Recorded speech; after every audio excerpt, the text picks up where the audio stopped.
آج کی اس تاریخ میں ہم عزم کر کے اٹھیں کہ ہمارا یہ ماہ سیام ہماری زندگی میں ایک سنگ میل ثابت ہوگا، اور ہم ایک نئے بانکپن کے ساتھ، نئے عزم کے ساتھ یہ مہینہ گزاریں گے، اور ضبط نفس سیکھیں گے اس مہینے سے، اپنی آنکھوں پر پہرے بٹھائیں گے، اپنے خیالوں پہ قابو رکھیں گے، اپنی سوچوں کو آوارہ نہیں ہونے دیں گے، اپنی زبان سے ایک جملہ بھی غلط نہیں نکلنے دیں گے، نہ جھوٹ، نہ بہتان، نہ گالی، نہ سب و شتم، نہ شکوہ، نہ غیبت، نہ چغلی۔ اپنی زبان کو کنٹرول کریں گے، کیونکہ بہت سارے گناہ اس زبان سے ہوتے ہیں۔ لقمہ حرام سے اپنے آپ کو محفوظ کریں گے، اپنی آنکھوں پہ شرم و حیا کے پہرے بٹھائیں گے، اور یوں ایک پورا مہینہ جب ہمارا گزرے گا تو ضبط نفس کی جو عادت ہمیں پڑ جائے گی اس کو ہم بعد میں کام میں لائیں گے، اور پھر چند ماہ ایسے گزر گئے تو پھر ہمیں سرور بھی نصیب ہوگا، زندگی گزارنے کا لطف بھی آئے گا۔ اگر کوئی شخص یہ چاہتا ہے کہ اس کو عبادت میں سرور نصیب ہو تو وہ اپنی نظر کو غیر محارم کو شہوات سے دیکھنے سے محفوظ کر لے، اس کو سجدے میں سرور آنے لگ جائے گا، سجدے میں لطف آنے لگ جائے گا۔ اگر ہماری نظر ناپاکیزگی کا شکار رہتی ہے اور نظر جو ہے وہ طاہر نہیں رہتی، جلوت میں ہو یا خلوت میں، تو پھر ہمیں عبادت کا سرور کبھی بھی نصیب نہیں ہو سکتا۔ تو عبادت کا اپنا ایک لطف ہے، عبادت کا اپنا ایک چسکا ہے، ایک مزہ ہے۔ دیکھیے، آپ فروٹ کھاتے ہیں، پھل لیتے ہیں تو اس کا ایک سرور ہے، مشروب لیتے ہیں تو اس کا ایک سرور ہے، کھانا کھاتے ہیں، مختلف جانوروں کے گوشت کا اپنا الگ الگ ذائقہ ہے۔ تو جس طرح مختلف کھانوں کے ذائقے الگ ہیں، مختلف آوازوں کا تاثر اور ذائقہ اور لطف الگ ہے، اسی طرح عبادات کا بھی لطف ہے۔ سجدے کا الگ مزہ ہے، قیام کا الگ مزہ ہے، رکوع کا الگ لطف ہے، پھر اس کی کیفیات الگ ہیں۔ سجدہ گھر میں کریں تو لطف اور ملتا ہے، مسجد میں کریں تو لطف اور ملتا ہے، کسی صالح امام کے پیچھے نماز پڑھیں تو لطف کچھ اور ملتا ہے، اور اگر پیشانی کو حرم کی زمین مل جائے تو پھر لطف کچھ اور ملتا ہے۔ اسی طرح آپ کے دیگر اعمال، روزے کا ایک لطف ہے، ایک سحری کا لطف ہے۔ یار سحری اگر آپ اکیلے کریں تو اس کا مزہ اور ہے، کسی ہوٹل میں کریں تو اس کا لطف اور ہے، اور چولہے کے پاس بیٹھ کے ماں کے ہاتھوں سے پکی ہوئی چپاتیاں کھائیں اور سحری کا لمحے ہوں، اور تہجد گزار ماں کے ہاتھوں سے پکے ہوئے پراٹھے کھائیں تو پھر سحری کا لطف کچھ اور ہے نا، سرور اور ہے۔ اچھا، آپ کو اپنے مرشد کے ساتھ بیٹھ کے شہد سحری کرنے کا موقع مل جائے تو اس کا لطف کچھ اور ہے۔ اسی طرح افطاری کا مزہ ہے، گھر میں کریں، دوستوں میں کریں، کسی صالح شخص کی صحبت میں کریں، لطف اور ہے۔ اور اگر افطاری کرنے کا موقع آپ کو گنبد خضرا کے سامنے نصیب ہو جائے، کھجور بھی مدینے کی ہو، دھرتی بھی مدینے کی ہو، اور سامنے سبز گنبد ہو، اور پھر کھجور مدینے کی کھا رہے ہو اور نظر حضور کے روضے پہ ہو، تو پھر افطاری کا مزہ کچھ اور ہوتا ہے نا۔ تو ہر عمل کا ایک لطف ہے، ہر عمل کا ایک سرور ہے، ہر عمل کا ایک حظ ہے۔ روزے کا الگ مزہ ہے، رکھنے کا الگ مزہ ہے، بھوک کاٹنے کا الگ مزہ ہے، پیاس کی شدت کا مزہ الگ ہے، کھولنے کا الگ مزہ ہے، تراویح کا الگ مزہ ہے، تلاوت کا الگ مزہ ہے، سجدے کا، قیام کا، رکوع کا، تشہد کا، قومے کا، جلسے کا، ہر عمل کا ایک لطف ہے۔ لیکن لطف نصیب کب ہوتا ہے؟ جب آپ کی نظر پاک ہوتی ہے۔ جب نظر پاک ہوتی ہے تو پھر ہم، نظر پاک نہیں ہوتی تو ہم ٹکریں تو مارتے ہیں لیکن عبادت کا سرور نہیں آ رہا ہوتا۔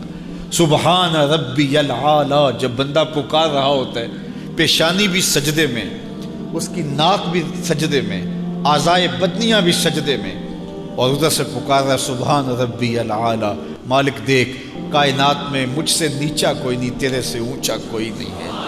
تو پھر سرور کیوں نہیں آئے گا، لطف کیوں نہیں آئے گا؟ مالک کی دہلیز پہ پیشانی رکھ کے رو رہا ہے، آنسو بہا رہا ہے، تو کیوں سرور نہیں آئے گا؟ لیکن یہ سرور تب آئے گا اگر نظر پاک ہوگی۔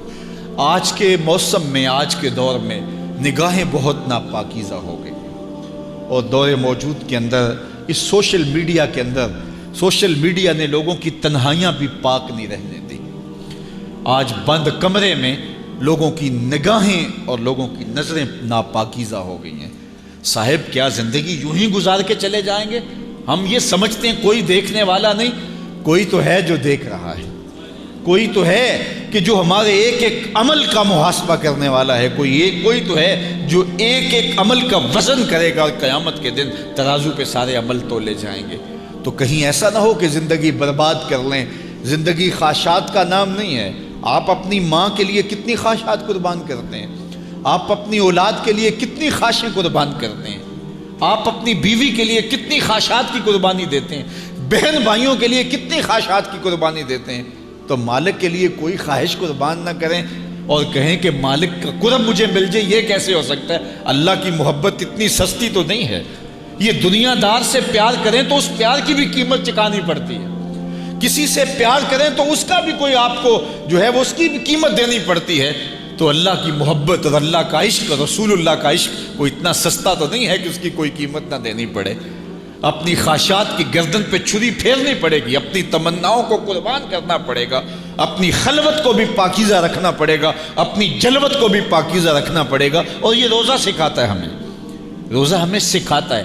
ہمارے صوفیاء ایک مراقبہ کرتے ہیں اور اس میں وہ یہ مراقب ہو کے بیٹھ جاتے ہیں اور یہ سوچتے ہیں کہ میرا اللہ مجھے دیکھ رہا ہے، اور جب یہ احساس ان کے ساتھ جڑ جاتا ہے ہر وقت کہ میرا اللہ مجھے دیکھ رہا ہے، میں اس کی نگاہوں میں ہوں، تو پھر گناہ کرنے سے گریزاں ہو جاتے ہیں، چونکہ یہ احساس گناہ کرنے سے بندے کو بچاتا ہے۔ اور میرے حضور نے بھی ارشاد فرمایا، جب جبریل امین نے پوچھا کہ حضور احسان کیا ہے، تو حضور نے فرمایا کہ احسان یہ ہے کہ تو اللہ کی عبادت اس طرح کرے کہ تو اسے دیکھ رہا ہے، اور اگر یہ کیفیت نہیں ہے تو کم از کم یہ کیفیت ہو کہ وہ تجھے دیکھ رہا ہے۔ اور یہ اگر پوری زندگی میں پھیل جائے تو گناہ کرنا مشکل ہی نہیں، محال ہو جاتا ہے کہ میرا اللہ مجھے دیکھ رہا ہے۔ یہ نور، یہ چیز انسان کی زندگی میں گناہوں سے بچانے کا مؤثر ذریعہ ہے۔ آپ نہیں دیکھتے کہ 7ویں کوٹھڑی میں جب سارے دروازے بند کر کے بت کے اوپر بھی موٹا کھیس ڈال کے زلیخا بولتی ہے تلک یوسف اب تو آ جاؤ نا، اب تو کوئی نہیں دیکھ رہا، اب دروازے بھی بند ہیں۔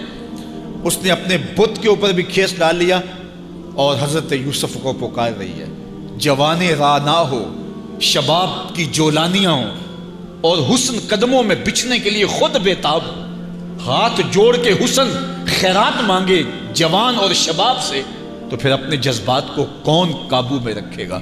لیکن جناب یوسف کیا بولتے ہیں؟ قال معاذ اللہ، کہ میں اللہ کی پناہ میں آتا ہوں۔ تو دروازے بند کر کے لوگوں کی نگاہ سے چھپ گئی اور اس پتھر کے مجسمے کی بے نور آنکھوں سے بھی حیا کرتی ہے اور کھیس ڈال لیا۔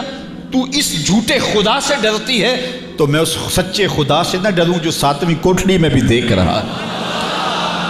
پھر گناہ کیا، گناہ کا تصور بھی محال ہو جاتا ہے۔ ایسا یقین برستا ہے کہ یوسف علیہ السلام جب اپنی آبرو بچانے کے لیے دوڑتے ہیں تو کفل ٹوٹتے چلے جاتے ہیں، زنجیریں پگھلتی چلی جاتی ہیں، اور اللہ اپنے پیغمبر کی حفاظت کرتا ہے۔ یہ یقین کہ میرا اللہ مجھے دیکھ رہا ہے، یہ زندگی میں حسن بھر دیتا ہے۔ یہ یقین زندگی میں گناہوں سے بچانے کا ذریعہ ہے، اور یہ یقین صوفیہ محنتوں سے حاصل کرتے ہیں۔ ماہ سیام میں اللہ اس یقین کو چھڑک دیتا ہے۔ کڑکتی دھوپ ہے، برستی گرمی ہے، بندہ پھر بھی پانی نہیں پی رہا، ٹھنڈا مشروب میسر نہیں لے رہا، کیوں؟ میرا اللہ مجھے دیکھ رہا ہے۔ یہ یقین اللہ اس مہینے میں عطا کرتا ہے۔ اس کو اگر جذب کر لیا جائے، روح میں اتار لیا جائے، تو رمضان المبارک کے بعد بھی یہ یقین کام آئے گا۔ جو اللہ رمضان میں دیکھتا ہے وہ غیر رمضان میں بھی دیکھتا ہے۔ جو اللہ پانی پینے لگے، کھانا کھانے لگے دیکھتا ہے، میز کے اوپر سے یا نیچے سے رشوت لینے لگے اللہ تب بھی دیکھتا ہے، نظر بھٹکنے لگے وہ تب بھی دیکھتا ہے، خیال بہکنے لگے وہ تب بھی دیکھتا ہے۔ تو یہ تو اللہ کی رحمتوں کا روپ ہے۔ یہ نعمت بھلا کسی اور کے پاس ہے کہاں جو اللہ نے اہل ایمان کو عطا کی؟ روزہ تو من سوار دے، روزہ تو اندر کے میل اجال دے، روزہ تو اندر کی غلاظتیں کھرچ دے، روزہ تو جو ہے وہ ضبط نفس کا کرینہ سکھا دے، روزہ تو اللہ سے ملانے کا طریقہ بتا دے، روزہ تو من کی روشنیوں کا ذریعہ ہو، روزہ تو پچھلے پاپ مٹا دے، آگے زندگی گزارنے کا ڈھب دے دے۔ تو یہ ایک ایسا نور ہے جس کے ذریعے ہم اپنی زندگی کو سنوار سکتے ہیں۔ اللہ مجھے آپ کو ماہ سیام کی برکتیں نصیب فرمائے۔